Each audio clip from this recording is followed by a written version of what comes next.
Assalamualaikum warahmatullahi wabarakatuh. Alhamdulillahirabbil alamin wa bihi nasta'inu ala umri dunya waddin. Assalatu wassalamu ala asrofil anbiya'i wal mursalin wa ala alihi wa sahbihi ajmain. Jadi di sini saya akan menyampaikan beberapa materi mengenai kurban. Yang pertama adalah dalil-dalil berkurban. Namun sebelum itu saya akan menjelaskan apa itu kurban. Kurban berarti dekat atau mendekatkan. Maksudnya kurban adalah acara penyembelihan hewan ternak yang dilakukan pada hari raya Idul Adha tanggal 10 Zulhijjah ataupun pada hari tasyrik tanggal 11, 12, dan 13 Zulhijjah yang dimaksudkan dengan tujuan untuk mendekatkan diri kepada Allah Subhanahu wa taala. Kemudian hukum kurban adalah sunnah muakkadah. Seperti dalil yang terdapat pada surat Al-Kautsar ayat 2 yang berbunyi fasholli lirabbika wanhar, yang artinya maka dirikanlah sholat karena Tuhanmu dan berkurbanlah. Kemudian dalil yang kedua adalah sabda Rasulullah yang berbunyi qala Rasulullah sallallahu alaihi wasallam idza daqatal asyra wa arada ahadukum ayyudhiya fala yamussu min sya'rihi wa basyarihi syai'an, yang artinya apabila telah masuk 10 hari awal Zulhijjah dan salah seorang dari kalian ingin menyembelih kurban, maka janganlah dia menyentuh rambut dan kulitnya sedikit pun. Rawahul Bukhari wa Muslim. Kemudian poin yang kedua adalah syarat berkurban. Syarat berkurban ada beberapa hal. Nah, yang pertama adalah Islam. Yang kedua adalah baligh. Yang ketiga berakal. Yang keempat mampu menyediakan hewan kurban. Yang kelima disembelih pada waktu yang telah ditentukan oleh syariat Islam. Yang keenam, binatang ternak yang akan dikurbankan harus memenuhi syarat dan tidak cacat, seperti pincang, sangat kurus, sakit, terpotong telinganya, terpotong ekornya, dan lain-lain. Kemudian syarat yang terakhir adalah binatang yang akan dikurbankan telah mencapai umur yang telah ditentukan. Misalnya kambing boleh dikurbankan jika sudah berumur 2 tahun atau lebih. Kemudian domba bisa dikurbankan pada umur 1 tahun atau lebih atau yang sudah berganti gigi. Kemudian sapi bisa dikurbankan pada umur 2 tahun atau lebih, dan yang terakhir unta bisa dikurbankan pada umur 5 tahun atau lebih. Kemudian poin yang ketiga adalah adab menyembelih kurban. Adab dalam penyembelihan kurban.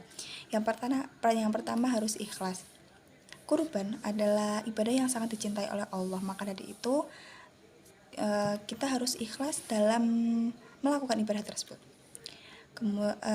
Ikhlas untuk mengharap ridhonya dan inayahnya.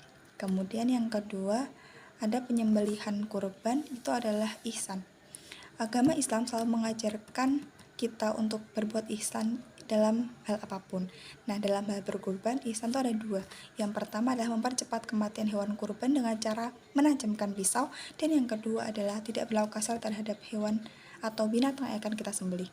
Kemudian adab yang ketiga adalah menghadapkan kurban ke kiblat dengan membaca basmalah dan takbir saat akan menyembelihnya.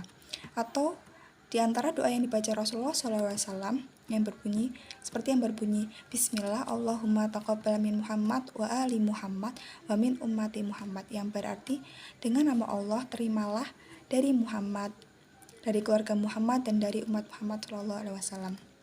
Kemudian adab yang terakhir adalah disunahkan bagi orang-orang yang berkorban untuk menyembelih sendiri hewan kurbannya, tapi tidak diharuskan untuk menyembelihnya sendiri, bisa diwakilkan. Dan meski diwakilkan, mereka dianjurkan untuk menyaksikan penyembelihan tersebut.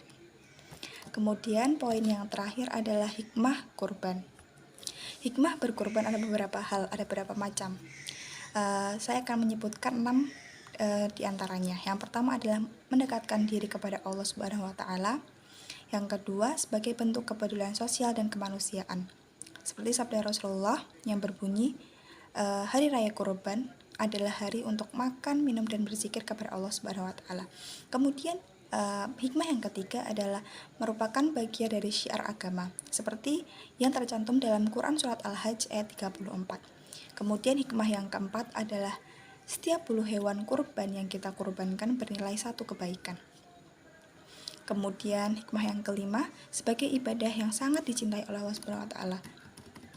Seperti sabda Rasulullah yang isinya, tidak ada amalan anak cucu Adam pada hari raya Idul Adha yang lebih dicintai Allah melebihi dari mengucurkan darah atau berkurban. Pada hari kiamat, hewan-hewan tersebut akan datang lengkap dengan tanduknya, kuku-kukunya, bulu-bulunya. Rawahul Ahmad dan Ibnu Majah. Kemudian hikmah yang terakhir adalah untuk mengenang ujian kecintaan Allah Subhanahu wa taala kepada Nabi Ibrahim alaihissalam, seperti yang terdapat pada Quran Surat As-Saffat ayat 102 hingga 107. Sekian materi yang saya sampaikan, kurang lebihnya mohon maaf. Syukron ala husni istimaikum wa ihtimamikum. Wassalamualaikum warahmatullahi wabarakatuh.